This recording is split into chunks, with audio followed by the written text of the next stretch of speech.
Hey guys, welcome back to another snapshot video. Today the new redstone component, the Skulk Sensor, was added. We'll definitely focus on this video, but also check out some of the other changes. So I'll come back to the Skulk Sensor in a moment. Let's quickly check out some world generations. I'm in a special world that only consists out of the Dripstone Caves biome. So here we can check out the new Dripstone Caves. Dripstone was added in last week's snapshot. If you fly around, it shouldn't take long and we can find some caves that have the new stalagmites and stalactites. Here, for example, looks pretty good, but at the moment this wasn't added to the normal world generation yet, so I had to make a world that only consists out of this biome. So maybe try to find, the ravines. You can also find the dripstone. I think it fits in very nice. There's also a very interesting change in the patch notes. You can no longer adjust the maximum build limit in the world. So you could do this before, for example, on the server set it to 128 and players couldn't build above it. You can no longer do this. I'm quite sure you will be able to do this again. At the moment they're changing a lot in the background for some bigger changes. So people told me about this. They removed all the fixed numbers like 0 and 256 and replaced them with variables. So in the future we will definitely be able to probably set our own build limit. Maybe we can build higher than 256. I definitely expect something like this. Also, if you've seen the videos of the giant caves that will be added, I think it might be possible that they might even expand the world downwards. This could be maybe quite interesting that we can build in the negative Y values. We'll see about that. It's just a big speculation on my side, but yeah, we'll see how they implement it later. So next, let's check out the Skulk Sensor. It's a new block that got added that can detect vibrations. At the moment you can only get it in creative mode. In survival you can't find it yet and also not craft it. So there's a big list of things that will cause vibrations and can be detected by the Skulk Sensor. One of the things, for example, is running. So the player running around can be picked up by a Skulk Sensor up to 8 blocks away. Another thing would be dropping down an item or another entity. Also if the player would fall down, this could be picked up. There you can also see the range of the detection. It's 8 blocks. It also takes a while for the vibrations to travel. So if I would drop down an item here, this Skulk Sensor would detect it immediately, but it takes some time until the one over there picks it up. So the information or the vibrations travel at 1 block per tick. It takes approximately 8 ticks until it arrives over there. Also, as you can see here, there's some redstone output coming from the Skulk Sensor. This is also dependent on the distance of the detection. So if we would drop down an item here, the Skulk Sensor over there, need to be a bit closer, can pick it up. The signal strength output is very low because what happened was so far away from the Skulk Sensor. Well, this one here gives out full signal strength. There's also a little technicality. So the Skulk Sensor has a cooldown of 1 tick after it depowers. So this basically prevents that a piston placed right next to the Skulk Sensor would activate it again. If you want something like this to happen, you could, for example, just add a repeater there. Let's do that real quick. And add something that also causes vibrations, like a fence gate, or placing a fence gate. Then we could create a little clock that activates about every 2 seconds. Observers can also detect the Skulk Sensor turning on and off. And we got a couple more facts. So the Skulk Sensor weakly powers. So the redstone dust here on the side will be powered. Blocks on the side will be powered. For example, also a redstone lamp below. We placed it. But not the redstone dust on the side, because the block is only weakly powered, not strongly powered.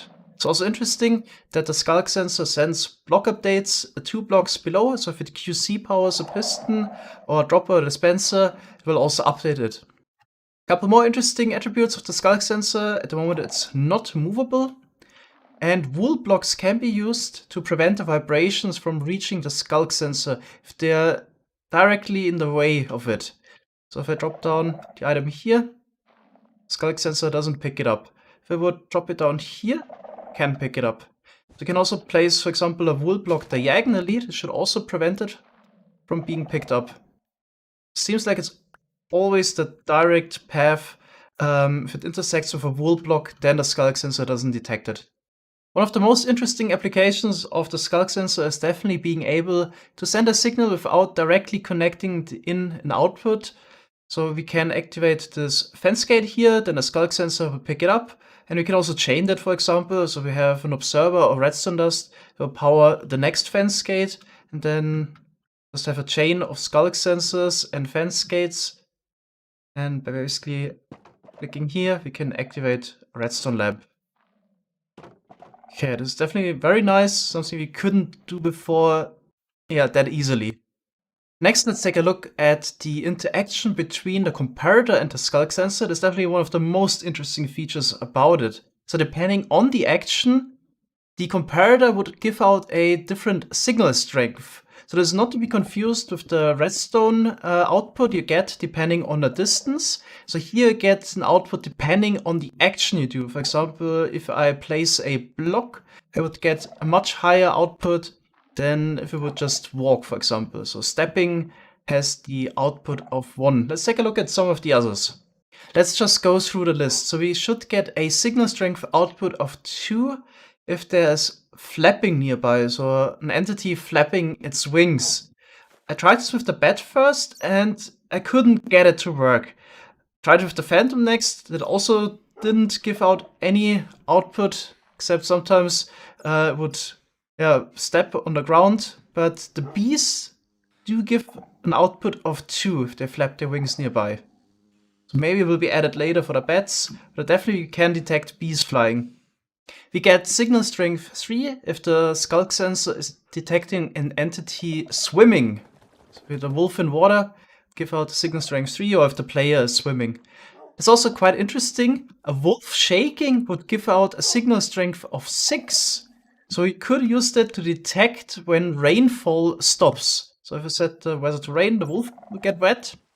And then as soon turn it to clear, wolf will shake its fur, and we get a signal strength of 6.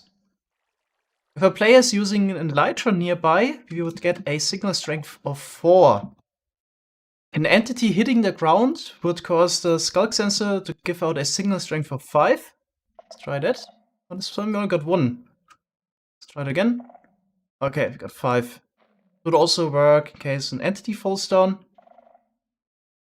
It's interesting, if an entity gets damaged at the same time, then we would get signal strength 9. So sometimes we got scenarios where 2 things happen at the same time, and then it seems like the higher signal strength is applied.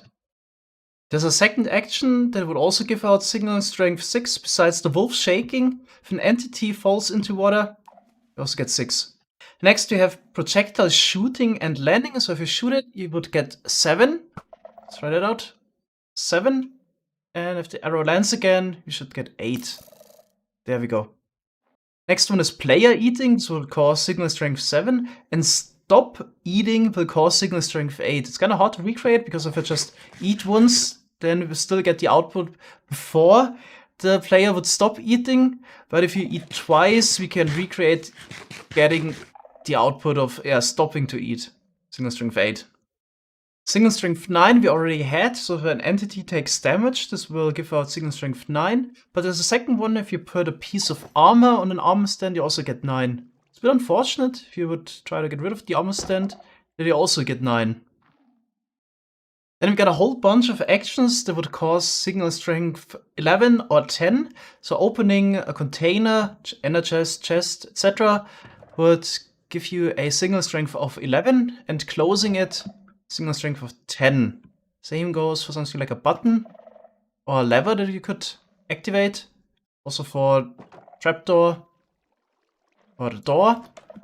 So 11 if you open it and 10 if you close. Then also interesting, tripwire hook would also give out 11, and if you step out of it, 10. I think the next one is also very interesting, and I could imagine this might be used in a lot of cases. Dispenser failing to do something, because for example it doesn't have any items in it, give you a signal strength of 10. Very interesting. You could, for example, as something that comes to mind, detect if dispenser has items in it. For example, if it has normal items in it, if it doesn't do anything special, we'll just drop them, and then we get 5 because the entity hits the ground. But you could, for example, have a clock here. And then eventually, if it runs out of items, we would get a different output, and we could detect it And now we get 10. Obviously a comparator would work just as well, but it wouldn't work remotely. There's definitely a lot of things that are possible now. Time will tell what's useful and what will be used and what not. So next one would be placing a block or placing a fluid or using a flint and steel. This would give you 12. Let's try that. Yep, 12. Destroy the fire. We don't get any output. But if you would destroy another block, so we get 12 for placing it, you get 13 for destroying it. Let's try water next. Get 12. And if you use a bucket, we should get 13. Okay. In some cases, the interaction with the dispenser doesn't work yet. For example, if it places a pumpkin, then we don't get any output. But I tried this with the water bucket before, there it worked. Yeah, get 12. Use it again, we get 13. We're almost at the end of the list. Next one is casting a fishing rod. So it would give you 14. If you reel it back in, you get 15. You'll also get 15 if lightning strikes. There we go. Or if an explosion is detected. So it's the block placing and you have the explosion. Last thing on the list is a piston extending. We'll get 15 full signal strength. And if it's retracting, get 14. This circuit here might be quite useful for you in case you want to detect something specific. For example, this would only turn on if you have a signal strength of 11. So pressing a button, opening a door, etc. would cause it to give out that signal strength. So in case we would just walk around, just signal strength 1, then the comparator wouldn't power the redstone dust in front, because on the side you get an input for signal strength of 10, because there's this corresponding amount of items in the hopper here.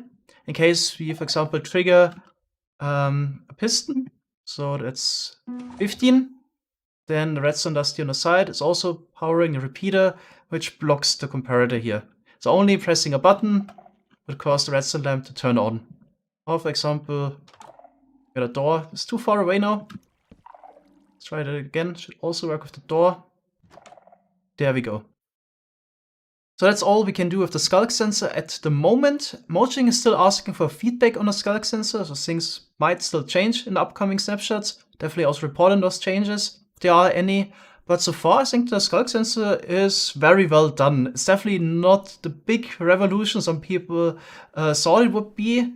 It's more useful for niche cases. So exotic contraptions, like for example, the idea to use a wolf to detect rain. That's something that's probably better than what we have right now. Using the wolves that are shaking to detect rain. I really like that one, for example. I also think the feature here of the comparator is really interesting that we get different frequencies. That's something I didn't see coming because they haven't announced it at the Minecon, but I think that's one of the best features here. Also, the wool feature to prevent it from activating is also very nice. That's all for today. Thanks guys for watching and see you in the next video. Bye bye.